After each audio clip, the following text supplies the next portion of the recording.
विद्यार्थी मित्रांनो नमस्कार. मी प्राध्यापक डॉक्टर निलेश लोंढे आणि आपण BA प्रथम वर्ष द्वितीय सत्रातील ऐच्छिक मराठी यामधील आधुनिक मराठी कविता या पेपरचा अभ्यास आपण करत होतो. हा जो पेपर आहे हा तुम्हाला कवितेच्या वेगवेगळ्या प्रवाहांचा अभ्यास व्हावा याच्यासाठी लिहिला गेलेला आहे, खास तयार करण्यात आलेला आहे. मागच्या तासामध्ये आपण एक कुणाच्या खांद्यावर ही एक चिंतनशील कविता, समाजावर भाष्य करणारी कविता आरती प्रभू यांची अभ्यासली होती. ह्या सर्व 60 मराठी कवितेच्या अंतर्गत येणारे घटक आहेत. याच्यामध्ये 3 कविता आहेत. एक आहे कुणाच्या खांद्यावर, दुसरी कविता आहे दान आणि तिसरी कविता आहे दुःखाचा अंकुश. तर आज आपण दान ही एक ग्रेस यांची कविता अभ्यासणार आहोत. ग्रेस यांचं जे पूर्ण नाव आहे ते आहे माणिक सीताराम गोडघाटे. हे मुळात इंग्रजीचे प्राध्यापक होते आणि नागपूरमधील धनवटे नॅशनल कॉलेज आणि नंतर नागपूर शासकीय महाविद्यालयात ते प्राध्यापक म्हणून त्यांनी काम केलं. त्यांचा जन्म 1940 आणि मृत्यू 2012 असा झालेला आहे. म्हणजे 80 वर्षाचं, जवळपास 70 वर्षाचं साधारणतः एक चांगलं आणि समृद्ध आयुष्य त्यांनी जगलेलं आहे. त्यांच्या नावावरच्या ज्या कविता संग्रह आहेत ते संध्याकाळच्या कविता हा त्यांचा पहिला कविता संग्रह आहे. नंतर राजपुत्र आणि डार्लिंग, चंद्रमाधवीचे प्रदेश, सांध्य पर्वातील वैष्णवी, सांज भयाच्या सांजनी हे त्यांचे काही गाजलेले कविता संग्रह आहेत. तर चर्च बेल, मितवा, सध्या बग्न पुरुषाची लक्षणे, वाऱ्याचे हलते रान, ओल्या वेळूची बासरी हे त्यांचे ललित लेख संग्रह आहेत. तर अशा पद्धतीने कविता आणि कवितेच्याच जवळचा जाणारा ललित लेखन हा साहित्याचा एक प्रकार त्यांनी इथं हाताळलेला आपल्याला दिसून येतो. तर ग्रेस यांची जी ओळख होते ती त्यांच्या गूढ कवितेसाठी ते ओळखले जातात. गूढ कविता म्हणजे अशा कविता ज्या आपल्याला समजतात पण त्याचं विश्लेषण करता येत नाही. म्हणजे अशा काही भावना असतात ज्याचं आपण विश्लेषण करू शकत नाही. कोणत्या भावना असतात? समजा एखादा मुलगा आहे आणि तो त्याच्या वर्गातून पहिला आला. फार गरिबीतून, फार कष्ट करून तो त्याच्या वर्गामध्ये पहिला आला आणि तो त्याच्या घरी आला तेव्हा त्याच्या सरांनी, शिक्षकांनी घरी येऊन त्याचं कौतुक केलं. त्याच्या आजूबाजूच्या विद्यार्थ्यांनी त्याचं कौतुक केलं. त्याला चांगली ट्रॉफी मिळाली आणि घर त्याचं साधारण आहे, अगदी गरिबीची परिस्थिती आहे. त्याचे वडील वारलेले आहेत. त्याच्या आईसाठी तो एकुलता एक आसरा आहे. आणि जेव्हा त्याचे शिक्षक येऊन त्याच्या आईला सांगतील की अरे आता तुमचा मुलगा मोठा होईल, तुमचे सगळे दुःख दूर होईल, तेव्हा त्याच्या आईच्या चेहऱ्यावरचे जे भाव असतील किंवा तिच्या डोळ्यातले जे अश्रू असतील याचं जर कोणी वर्णन केलं फक्त, तर तिच्या मनामध्ये काय चालू आहे हे आपल्याला ते 2 ओळी जे आपण सांगू शकतो की बाबा तिच्या डोळ्यातून अश्रू आले किंवा तिचा चेहरा हसत हसत ती रडायला लागली असं जर मी म्हटलं, तर त्याचं नेमकं विश्लेषण करण्यासाठी, त्या भावनेचं विश्लेषण करण्यासाठी आपल्याला 1 पानं, 2 पानं, 3 पानं, 5च पानं लागतील. कारण की आपल्याला तरी होऊनही त्या आईच्या मनात काय चालू असेल त्यावेळेला ती भावना आपण व्यक्त करू शकतो, पण त्या भावनेचं विश्लेषण करू शकत नाही. तर अशा ज्या कविता असतात ज्यांचं की आपल्याला समजतं की नेमकं काय चालू आहे इथं, परंतु त्याचं विश्लेषण करता येत नाही, त्याला जाणीवेच्या पातळीवर आणता येत नाही, त्याला शब्दाच्या माध्यमातून व्यक्त करता येत नाही. अशा ज्या मनातल्या भावना असतात आतमधल्या, त्या लिहिणं, त्यांची मांडणी करणं हे ग्रेस यांच्या कवितेचं महत्त्वाचं वैशिष्ट्य आहे. याचं एक महत्त्वाचं कारण म्हणजे त्यांना जे इंग्रजीतले कवी आवडायचे ते सुद्धा असेच गूढ लिहिणारे होते. त्याचा इथं उल्लेख नाही आणि त्याच्यामुळे आपण ती चर्चा टाळूयात. तर सांगण्याचा अर्थ एवढाच की त्यांचं जे ओळखले जातात ग्रेस, ते त्यांच्या अशा गूढ स्वरूपाच्या किंवा फक्त जाणीवेच्या पातळीवरच असणाऱ्या त्या मांडणीविषयी त्यांनी ईश्वर, स्त्री, मृत्यू, दुःख, निसर्ग प्रतिमा असे ते प्रतिमा वगैरे वापरतात आणि त्याच्यातून आपल्याला ते समजून घ्यायचं असतं की नेमकं काय चालू आहे काय नाही. तर आपल्याला ही जी कविता आहे ती कविता अशाच प्रकारची गूढ स्वरूपाची कविता आहे आणि म्हणून ही समजून घेताना आपल्याला अनेक अडचणी येतात. अडचणी येण्याचं महत्त्वाचं कारण म्हणजे या कवितेचं जे शीर्षक आहे दान, तो दान हा जो शब्द, दान म्हणजे इतरांना देणे, दुसऱ्याला देणे. आपण देतो ना, एखाद्या भिकाऱ्याला दान देतो किंवा एखादा उपाशी पोटी असेल त्याला दान म्हटलं जातं. देणे, निस्वार्थीपणे, कोणती अपेक्षा न बाळगता दुसऱ्याला देणे. तर ही जी देण्याची प्रक्रिया आहे असा हा दान या शब्दाचा अर्थ होतो. परंतु इथं या संपूर्ण कवितेमध्ये म्हणजे मला तरी दान हा शब्द कुठं दिसलेला नाहीये.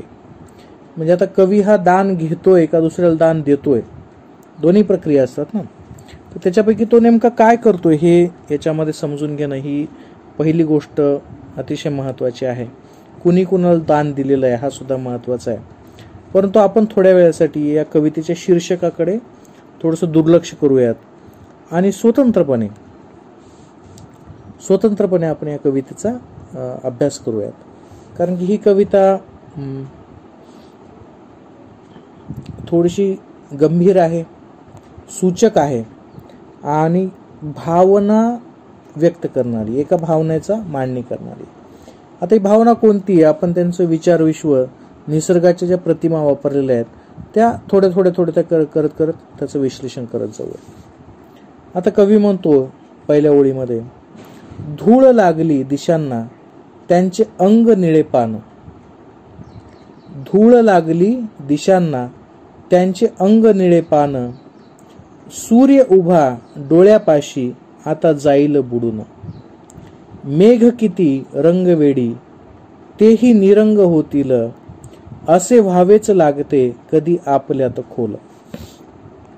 आता इथं धूळ लागली दिशांना, दिशांना काय झाले, दिशा म्हणजे आपल्या आजूबाजूचा सगळा परिसर जो आहे त्याला धूळ लागली, जमिनीतून वावटळ उठली आणि धूळ लागली.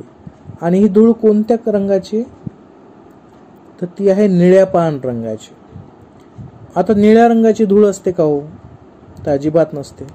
मग इथं निळा हा शब्द कसा काय आलेला आहे, तर इथं हा जो निळा शब्द आहे आता याचा वेगवेगळ्या अर्थानं त्याचा पाहता येतं त्या एकाच ओळीकडे. आपण या कवितेला जो लागू पडेल असा एक अर्थ घेत पुढे जाऊयात. आणि जसं आपण अर्थ घेत जाऊ पुढे तसं आपला मागचा अर्थ जर चुकला तर परत आपण त्या अर्थाकडे वापस येऊ. परंतु आपल्याला एक ओळीचा अर्थ जेवढं शक्य आहे तेवढं आपण घेऊया. तर आता निळा रंग हा जो आहे त्याचे अंग निळे पानं. तर आता अंग निळे पानं म्हणजे निळ्या रंगाचा कोण असतो आपल्या अध्यात्माच्या क्षेत्रामध्ये, तर साहजिकच कोणी सांगेल की निळा रंग हा कृष्णाशी संबंधित आहे. तर त्याचं अंग जे झालेलं आहे ते निळे पान झालेलं आहे. कुणाचं, ते या दिशा म्हणजे सगळ्या दिशा निळ्या झालेल्या आहेत. म्हणजे सगळ्या दिशांनी कोण आहे, तर कृष्ण आहे, म्हणजेच परमेश्वर आहे. आणि सगळीकडे परमेश्वर व्यापलेला आहे. म्हणजे आपल्याला पहिल्याच याच्यामध्ये हे लक्षात आलं की इथं निसर्ग आहे, इथं परमेश्वर आहे आणि यांना त्याच्याविषयी काहीतरी म्हणायचं आहे. पण इथं दुसरा एक शब्द जो आहे तो थोडासा धोक्याचा आहे आणि तो शब्द आहे धूळ. धूळ हे काही फारशी चांगली प्रतिमा वापरली जात नाही. धूळ म्हणजे डोळ्यात पण धूळ जाते, धूळ म्हणजे आजूबाजूला काहीच दिसत नाही अशा पद्धतीची धूळ आहे. म्हणजे नकारात्मक आहे. परंतु तिथं सुद्धा आपल्याला सकारात्मकतेकडे ते कवी घेऊन जातो आहे. पुढच्या ओळीमध्ये ते म्हणतात, सूर्य उभा डोळ्यापाशी आता जाईल बुडून. सूर्य कुठं उभा आहे, तर डोळ्याच्या पाशी उभा आहे. आणि तो कुठं बुडून जाणार आहे, तर आता बुडून जाणार आहे. म्हणजे एक तर सगळ्या दिशा निळ्या झालेल्या आहेत धुळीनं, आणि दुसरी गोष्ट म्हणजे सूर्य डोळ्याच्या पाशी उभा आहे आणि तो बुडून जाणार आहे. आता इथं जर कवीनं सरळ लिहिलं असतं की डोळ्यातला सूर्य बुडणार आहे. डोळ्यातला सूर्य म्हणजे जिवंतपणा, डोळ्यातला सूर्य म्हणजे आशावाद, डोळ्यातला सूर्य म्हणजे जगण्याची त्याची इच्छा. परंतु यांनी डोळ्यातला सूर्य नाही म्हटलं, तर डोळ्यात सूर्य उभा डोळ्यापाशी, म्हणजे तो डोळ्यात नाहीये, तो कुठं आहे, बाहेर आहे, बाजून आहे. अशी एखादी जागा आहे की जिथं त्या सूर्य म्हणजे डोळ्यामध्ये जगण्याची आशा नाहीये, डोळ्यामध्ये उर्मी नाहीये, डोळ्यामध्ये उत्साह नाहीये, तर डोळ्याच्या पाशी जो सूर्य उभा आहे तिथं मात्र जिवंतपणा आहे, तिथं मात्र उत्साह आहे, तिथं मात्र जगण्याची एक आशा आहे. परंतु तो सुद्धा काय होतोय, तो सुद्धा बुडण्याची शक्यता आहे, तो आता बुडून जाणार आहे. म्हणजे एक तर डोळ्यात स्वतःच्या डोळ्यामध्ये तर जिवंतपणा नाहीच आहे, परंतु त्याच्या बाजूला जो जिवंतपणा देणारा जो त्याला घटक होता तो सुद्धा आता बुडून जाणार आहे. आणि ते म्हणतात, मेघ किती रंग वेडे तेही विरंग होतील. मेघ किती रंग वेडे म्हणजे जोपर्यंत सूर्य आहे, डोळ्याच्या जवळचा सूर्य जोपर्यंत आहे तोपर्यंत हे मेघ जे आहेत, मेघ म्हणजे आकाशातले ढग इकडे तिकडे फिरणारे, म्हणजेच आयुष्यातला जिवंतपणा, आयुष्यातलं चैतन्य, हे कधीपर्यंत होतील, जोपर्यंत हा सूर्य आहे तोपर्यंत. हा सूर्य गेला की काय होईल, तेही काय होतील, निरंग होतील, त्यांचा सुद्धा रंग उडून जाईल, ते दिसणारच नाहीत, कारण की सूर्य असणार नाही.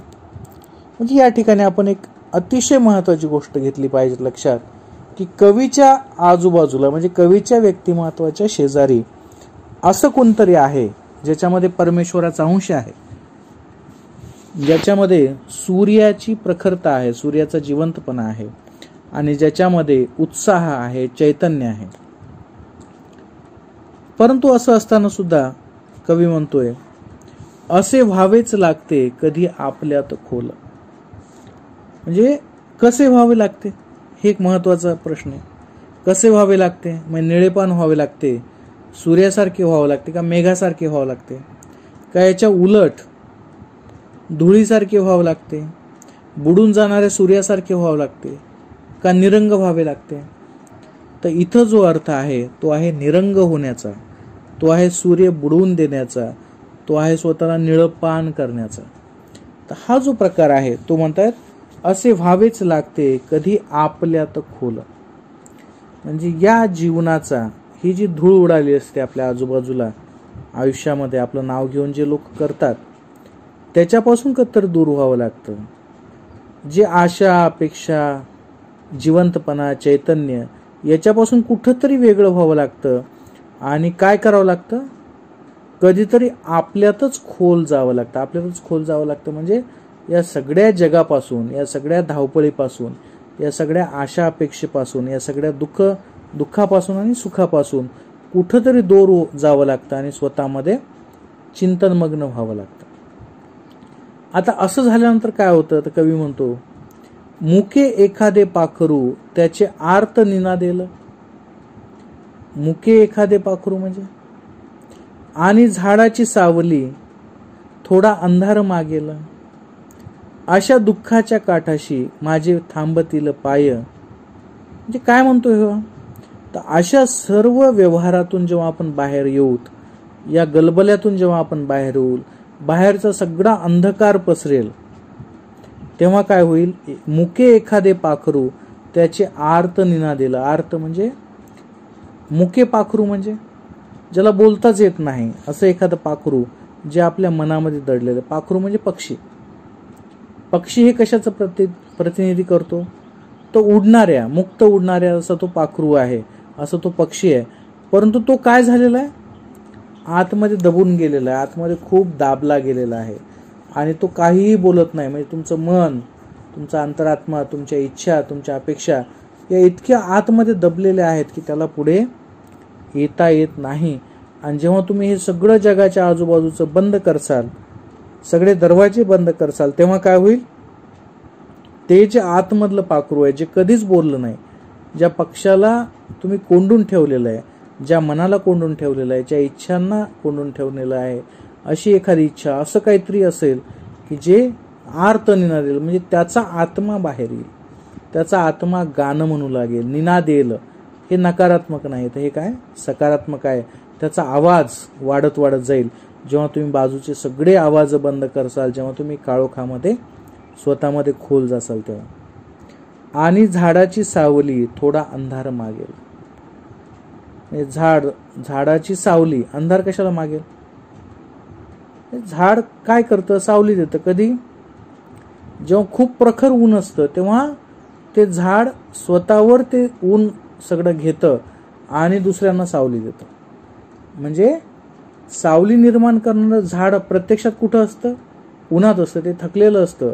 अशी कवीने कल्पना केली की ते सुद्धा थकलेलं आहे, त्याला सुद्धा आता थोडासा आराम पाहिजे, आणि म्हणून काय म्हणेल, तोच थोडासा अंधार मागेल. जगाच्या रडगाण्यामध्ये जे आपल्याला सावरणारी जी आपली यंत्रणा आहे, आपल्या मनाची यंत्रणा आहे, आपल्या विचारांची यंत्रणा आहे, तिला सुद्धा कुठेतरी अंधार लागतो, तिला सुद्धा कुठेतरी शांतता लागतो. ती सतत उजेडात राहू शकत नाही, सतत कठोर उन्हामध्ये राहू शकत नाही, तिला सुद्धा अंधार हवा असतो. असा जो मनातलं पाखरू आहे ते निनादेल, तो अंधार मागेल, तिथे त्याला शांतता हवी असते थोडीशी. अशा दुःखाच्या काठाशी माझे थांबतील पाय. म्हणजे असं जिथं दुःख असेल, अशी जी परिस्थिती असेल, अशा परिस्थितीमध्ये मी खोल खोल चाललोय. लक्षात ठेवा, तो स्वतःमध्ये खोल खोल चाललोय. त्याला कुठतरी असं वाटतं की ही गोष्ट आपली राहिली होती, ती आपण करायला पाहिजे, किंवा आपण इतकं थकलोय की आता आपल्याला आरामाची, विश्रांतीची गरज आहे. आणि अशा परिस्थितीमध्ये कुठंतरी दुःखाच्या काठावर काय होईल, माझे पाय थांबतील. म्हणजे तिथं जाऊन मी थांबेल. कुठं? स्वतःमध्येच. जेव्हा तो स्वतःची परीक्षा घेत जाईल, स्वतःलाच समजून घेत जाईल, तेव्हा अशा ठिकाणी मी थांबेल. तुझ्या गावावर जशी दिवे लागणीची साय, तुझ्या गावावर जशी दिवे लागणीची साय. दिवे लागणीची साय म्हणजे, आता ही जी कविता आहे ही थोडीशी अंतर्मुख करणारी आहे. म्हणजे असं सूर्योदय होणारी नाही, तर हा सूर्यास्त होणारी आहे. सुरुवातीला सांगितलं म्हणजे अंधकार पाहिजे कवीला कुठतरी हे सगळं जिवंतपणा, चैतन्यपणा कुठतरी थांबवायचं आहे आणि स्वतःला समजून घेण्याचा प्रयत्न करायचा आहे. आणि म्हणून म्हणतोय की जसं गावावर दिवे लागणीची साय, म्हणजे जेव्हा दिवे लागण्याची वेळ असते तेव्हा जर आपण गावाकडे पाहिलं दुरून एखाद्या डोंगरावरून, तर ते जे दृश्य दिसतं, अंधार, थोडासा दिवे 1-2 ठिकाणी लावलेले, कुठं नाही लावलेले, तर ती जी एक स्थिरता असते, ती जी एक स्थितिशीलता असते, कोणतीच हालचाल होत नाही अशा वेळेला, हवा सुद्धा त्यावेळेस थांबलेली असते. असं जे स्थैर्य आहे, असं जे थांबलेपण आहे, असं जे एक मनाची अवस्था आहे, अशी त्याला पाहिजे. तुझ्या गावावर जशी, म्हणजे जशी, कशी, जशी, तर दुःखाच्या काठावर कसे पाय थांबतील माझे, तर जसं त्या वेळेला सगळी साय थांबते, संध्याकाळच्या वेळेला दिवे लागण्याच्या वेळेला जसं स्थिर असतं सगळं, तसंच मी सुद्धा माझ्या मनाच्या मध्ये त्या दुःखाच्या काठावर काय होईल, स्थिर होईल. आणि आज मागितले भिक्षा इथे काढून ठेवीन. आज मागितली भिक्षा इथे काढून ठेवीन, आणि फाटक्या झोळीला देव चाफ्याने शिवीन. आता हे अतिशय महत्वाची गोष्ट आहे की ही कविता जिथपर्यंत आली होती तिथून अचानक बदललेली आहे. म्हणजे ज्या क्रमानं आपण ही कविता समजून घेत होतो, तो क्रम अचानक इथं बदलला. आणि इथं आपण दान हे शब्द का वापरलं असेल, इथं ते लक्षात येतं. काय म्हणतोय, एवढं झाल्याच्या नंतर आज मी भिक्षा जी मागितली आहे ती या ठिकाणी काढून ठेवीन. भिक्षा म्हणजे कुठं काढून ठेवीन, तर या दुःखाच्या काठावर, जिथं माझे पाय थांबलेले आहेत, जिथं मन स्थिर झालेलं आहे, जिथं माझं विचार स्थिर झालेले आहेत, जिथं कोणतीही हलचल नाही, अशा ठिकाणी मी माझ्या आयुष्यामध्ये जे काही मिळवलेलं आहे, किंवा जे दुसऱ्याने जे काही दिलेलं आहे, प्रेम असेल, आपुलकी असेल, ते मी काय करेल, इथे काढून ठेवीन. माझी भिक्षा, मला जे जे काही भिक्षेमध्ये मिळालेलं आहे, भिक्षा म्हणजे भीक असं नाही, जे जे दान दिलेलं आहे चांगल्या लोकांनी, माझ्या आयुष्यामध्ये मला जे चांगले अनुभव आलेले असतील किंवा वाईट अनुभव आलेले असतील, तर जे काही चांगलं वाईट माझ्याकडे असेल माझ्या झोळीमध्ये, ते मी या ठिकाणी काढून ठेवीन. कोणत्या ठिकाणी, तर जिथं माझे पाय थांबलेले आहेत अशा संथ एखाद्या ठिकाणी, आणि फाटल्या झोळीला देव चाफ्याने शिवीन. आणि या सगळ्या व्यवहारामध्ये जो माझी झोळी फाटलेली आहे, म्हणजे फाटलेली झोळी म्हणजे अनेक लोकांनी अनेक प्रकारचं दान दिलं, अनेक गोष्टी दिल्या, परंतु त्या मी स्वीकारू शकलो का? नाही स्वीकारू शकलो. त्या मला इथपर्यंत आणता आल्या का? तर त्या आणता आलेल्या नाही. फाटलेल्या झोळीतून ते सगळं पडून गेलेलं आहे. म्हणजे माझ्या मनाच्या ज्या कोपऱ्यामध्ये ज्या ज्या गोष्टी लपून राहिलेल्या आहेत, त्या त्या या ठिकाणी मी त्यांचं आठवण करेल, या ठिकाणी मी त्यांना समजून घेईल, आणि जिथं जिथं काही दुःख झालेलं आहे, जिथं जिथं फाटले पण आलेलं आहे, ते शिवण्याचा प्रयत्न करेल. थोडा निवांत बसेल मीच आपुल्या उराशी, वारा जसा हरवतो जळवेलीच्या तळाशी. मी काय करेल, अशा शांत ठिकाणी स्वतःच्या भिक्षेमध्ये, म्हणजे जे काही माझ्याकडे शिल्लक आहे ते मी काढेल. जे शिल्लक राहू शकत होतं परंतु फाटलेल्या झोळीमुळे जे शिल्लक राहू शकलं नाही, ते मी शिवण्याचा प्रयत्न करेल. आणि स्वतःसोबतच स्वतःला वेळ देईल. स्वतःसोबतच स्वतःभोवती फिरत राहील. कसा फिरत राहील? वारा जसा हरवतो जळवेलीच्या तळाशी.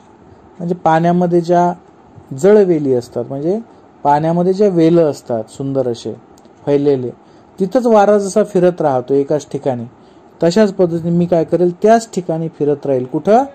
माझ्या मनातील त्या जी भिक्षा मला मिळालेली आहे, ते जे दुःखाच्या काठावर मी उभा आहे, जिथं पाखरू आर्त निनादत आहे, जिथं झाड थोडीशी सावली नकोय तर त्याला अंधार हवाय, तो प्रखर उजेडापासून दूर जाण्याचा प्रयत्न करतोय, अशा ठिकाणी मी काय करेल, तिथंच बसेल आणि माझ्या होतीच फिरत राहील. माझ्या मनाला तिथल्या इथंच फिरवत राहील. गोऱ्या हळद फुलांनी जरा अंधार भिजता. गोऱ्या हळद फुलांनी, हळद म्हणजे ती जखम भरून निघालेली आहे, आणि ती जखम भरून निघाल्यानंतर त्याचं रूप पलटलेलं आहे, तो अंधार राहिलेला नाही, त्याचं गोरे पण आलेलं आहे. गोऱ्या हळद फुलांनी, म्हणजे आता गोरे हळद फुल हे पॉझिटिव्हिटीचं लक्षण आहे. आता ते सगळी जी प्रोसेस होती, तो जो काळोख होता, तो मनातला काळोख जो आहे, तो आता निघत निघत चाललेला आहे. म्हणून म्हणता येतो गोऱ्या हळद फुलांनी जरा अंधार भिजता. म्हणजे मनातला जो काळोख आहे, जे वाईट अनुभव आहे, जे जे जे काही आहे, त्याला काय होईल, हळूहळू हळद फुलं लागतील. हळद फुलं म्हणजे ते त्याच्यामध्ये प्रकाश तयार होईल, गोरेपणा येईल, त्याच्यामधलं जे दुःख आहे ते बाहेर निघून जाईल.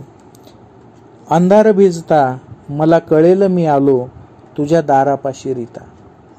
आणि जेव्हा मी या सगळ्या प्रक्रियेतून बाहेर निघेल, जेव्हा मी या सगळ्या गोष्टीवर मात करेल, जेव्हा मी या सगळ्या गोष्टीच्या बाहेर निघेल आणि त्या सगळ्या जखमा, हळद फुलांनी लावलेल्या सगळ्या जखमा, सगळ्या गोष्टी, सगळ्या घटना प्रसंग, सगळा काळोख हळूहळू दूर होईल, तेव्हा कवीला असं म्हणायचंय की मी त्यावेळेस असं मी समजेल की मी तुझ्या दारात आहे. त्यावेळेला मला असं समजेल की मी आता या सगळ्या चक्रव्यूहातून बाहेर निघालेलो आहे. आणि तेव्हा तो म्हणतोय मी कसा आलेलो आहे आता? रीता आलेलो आहे. मी आता रिकामा आलेलो आहे. माझ्याकडे कोणतंही दुःख नाहीये, माझ्याकडे कोणताही आनंद नाहीये.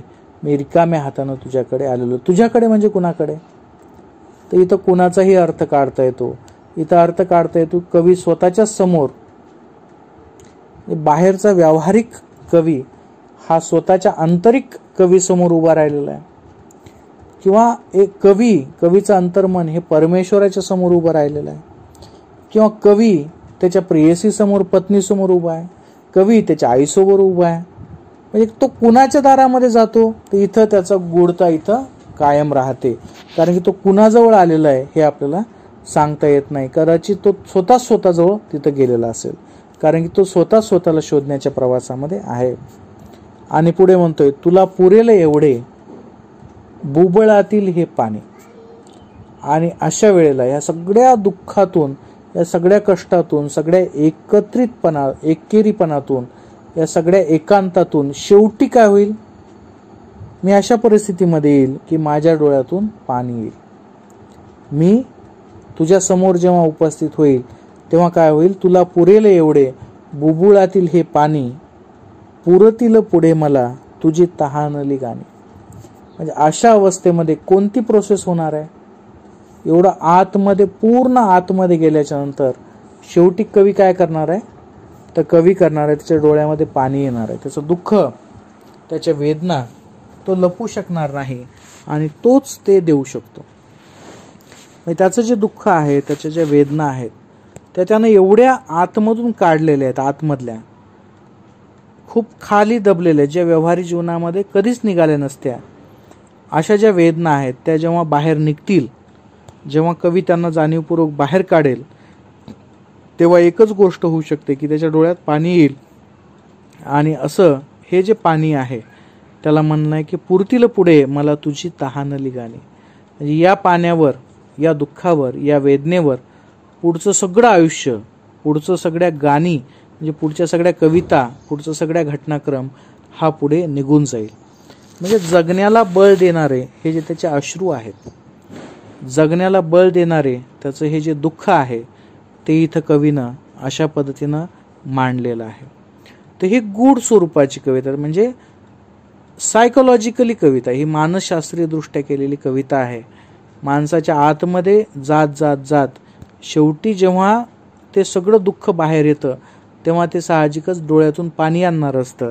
आणि या पाण्याच्या जोरावर, या रडण्याच्या जोरावर, या अश्रूच्या जोरावर पुढचं आयुष्य आणखीन कवी जगतो.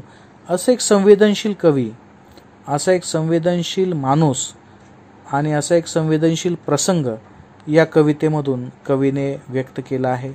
तर ही एक मानसशास्त्रीय स्वरूपाची परंतु दैनंदिन जीवनातला एक साधा अनुभव, जो दुःखाचा आठवण्याचा अनुभव असतो. आयुष्यातली अशी कोणती घटना असू शकते जी की आतमध्ये खूप दडलेली असते, ती जेव्हा आपण आठवणीमध्ये आणू, जेव्हा ती आपल्या अंतर्मनातून बाहेर येईल तेव्हा आपोआपच आपल्या डोळ्यातून पाणी यायला लागतं. ते जे दुःख असतं, ती जी वेदना असते, ती वेदना अतिशय समर्पक पद्धतीने या कवीनं इथं व्यक्त केलेली आहे. आणि म्हणूनच ग्रेस हे मराठी कवितेच्या क्षेत्रातले एक महत्त्वाचे कवी मानले जातात. साठोत्तरी काळातले एक फार महत्त्वाचे कवी असे मानले जातात. तर इथं आपण थांबूयात. याचं विश्लेषण आपलं भरपूर लांबलं, पण तरी तुम्हाला एकंदरीत अंदाज आला असेल असं मला वाटतं. तर इथं आपण थांबूयात. पुढच्या तासामध्ये आपण पुढची कविता पाहूयात. धन्यवाद.